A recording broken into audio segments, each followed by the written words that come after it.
Buonasera, bentrovati col notiziario di prealpina.it. In primo piano i treni, si annunciano disagi da domani sera a causa di uno sciopero che potrebbe avere pesanti contraccolpi sulle linee ferroviarie in Lombardia.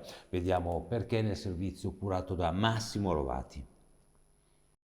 Trasporti si preannunciano altre 24 ore difficili per i pendolari lombardi e varesini. Dalle 21 di domani, martedì 7, alle 21 di mercoledì 8 marzo, è stato indetto infatti uno sciopero nazionale di tutte le categorie pubbliche e private, a cui si aggiunge l'agitazione proclamata da CUB Trasporti da mezzanotte alle 21 di mercoledì. La circolazione dei treni regionali, suburbani e del Malpensa Express potrà subire limitazioni e cancellazioni. Domani, dalle 6 alle 9 e dalle 18 alle 21, circoleranno i treni indicati nella lista delle corse garantite, in particolare quelli con partenza prevista entro le 21 e arrivo a destinazione entro le 22. Mercoledì alla mattina viaggeranno i treni con orario di partenza dalla stazione di origine dopo le 6 e arrivo a destinazione entro le 9. Nella fascia pomeridiana circoleranno quelli con partenza prevista dopo le 18. Per quanto riguarda il collegamento aeroportuale, previsti autobus sostitutivi senza fermate intermedie per eventuali corse del Malpensa Express non effettuate tra Milano Cadorna e il terminal dell'aeroporto. Da Milano i bus partiranno da via Paleocapa in zona Cadorna. Informazioni in tempo reale sulla circolazione saranno disponibili sul sito di Trenord.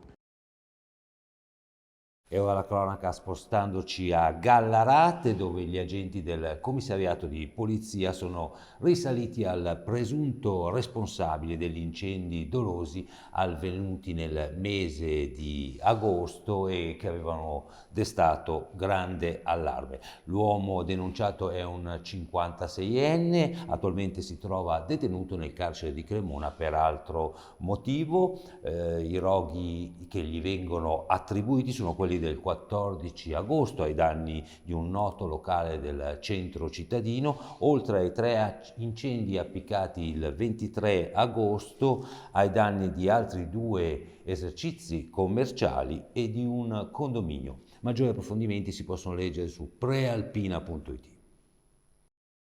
E restiamo in tema di incendi. Un mozzicone spento male sarebbe all'origine dell'incendio divampato in una villetta a Vigiù in Viale Varese. Il fuoco è stato domato dal provvidenziale intervento di 2 agenti della polizia locale del Monte Orsa. Uno ha usato un estintore, l'altro agente si è avvalso della canna dell'acqua presente in giardino. Hanno così scongiurato l'incendio, cominciato dagli arredi e da un porticato esterno, e scongiurando che coinvolgesse l'abitazione. Maggiori dettagli su prealpina.it.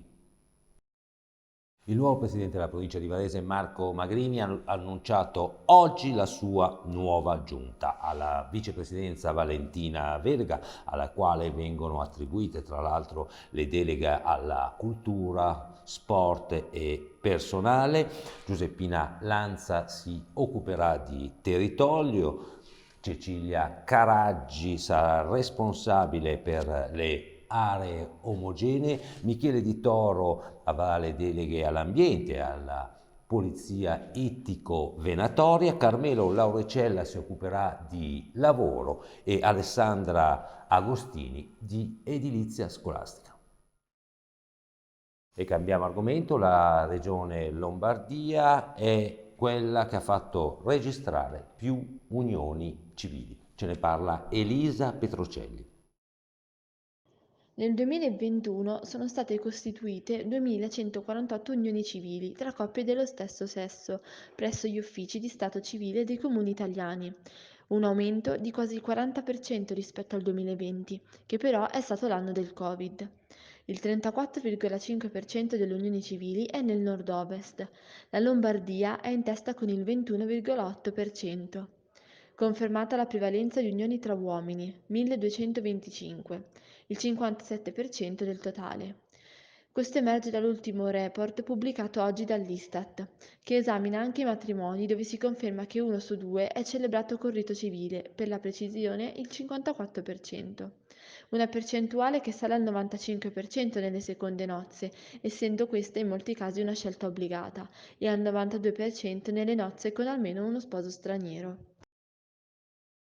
È stato un weekend all'insegna della primavera e il lungolago di Varese è stato preso d'assalto. Curiosità per i cigni che sono autentiche star alla Schiranna. Vediamo il servizio. Primavera anticipata e grande folla alla Schiranna. E le star sono i cigni. Come vedete, giungono a riva, mansueti, insieme alle anatre e approfittano dei residui di cibo offerti dai visitatori.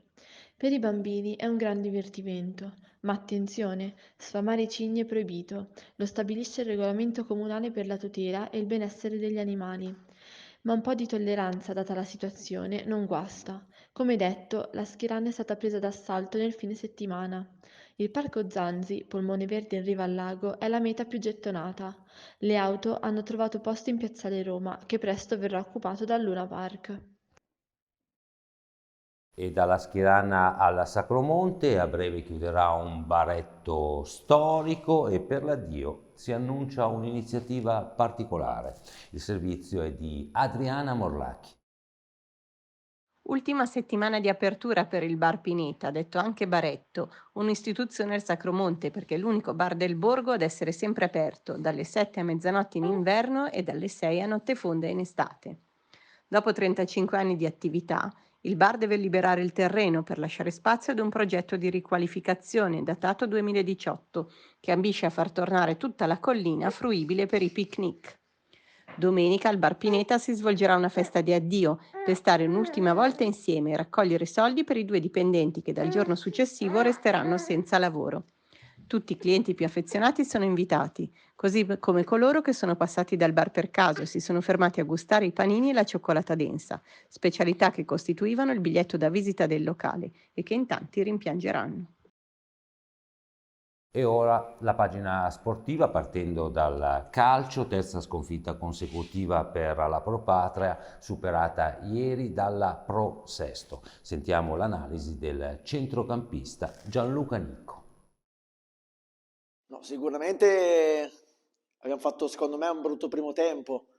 Potevamo fare decisamente meglio e poi, difatti, siamo andati sotto di due gol. E poi recuperare non è mai facile. Abbiamo avuto una bella reazione nel secondo tempo. Ci abbiamo provato, abbiamo creato occasioni, e poi abbiamo accorciato. Il problema è che dopo che sei lì che spingi e prendi un rigore che non so se c'era o non c'è, adesso non voglio parlare dell'arbitro perché non ho visto, quindi a mio avviso non sembrava ci fosse rigore, quindi poi vai sotto 3-1 e non è facile, poi manca poco, però sicuramente posso dire che dobbiamo fare di più, dobbiamo fare molto di più, dobbiamo avere un approccio alla partita molto più importante perché non possiamo entrare in campo così, arrivare sempre secondi sulle seconde palle. Di altro umore il basket varese che ieri ha espugnato Napoli, il servizio di Giuseppe Sciascia. L'Open Geometrics riparte di slancio verso l'obiettivo playoff. Passa avanti lungo e ben disteso verso il traguardo finale per la formazione di Matt Brasi, che torna a mostrare tutte le qualità del suo attacco atomico nel raid di Napoli. Varese non vinceva in trasferta dall'8 gennaio a Brindisi e non vinceva in campionato dal 28 gennaio nell'anticipo contro Brescia. Torna a farlo segnando 101 punti per la sesta volta in stagione, oltre la quota dei 100 segnati, con Colby Ross da 23, 8 assist e un Caruso Dannata, 18 punti, 8 rimbalzi e 5 stoppate per il giocatore profeta in patria vista l'origine napoletana, che la riportano in carreggiata verso i primi 8 posti della classifica. I biancorossi tornano a mostrare il gioco frizzante e divertente che le aveva portate nel girone d'andata a qualificarsi per la Coppa Italia e fanno il pieno di fiducia ed entusiasmo in vista dello spareggio casalingo di sabato contro Pesaro. L'11 marzo alle 20:30, con diretta su Eurosport, la formazione biancorossa cercherà la rivincita rispetto alla sconfitta in Coppa Italia con la Carpegna, riduce da un pesante meno 30 casalingo contro Brindisi. L'occasione è ghiotta per rompere il ghiaccio negli scontri diretti con le big. Varese finora non ha sbagliato un colpo con le squadre che le stanno sotto in classifica, ma non ha mai vinto contro le dirette rivali. Può essere davvero l'opportunità per girare il senso della stagione. E questa è l'ultima notizia, vi diamo appuntamento col TG di domani alle ore 19.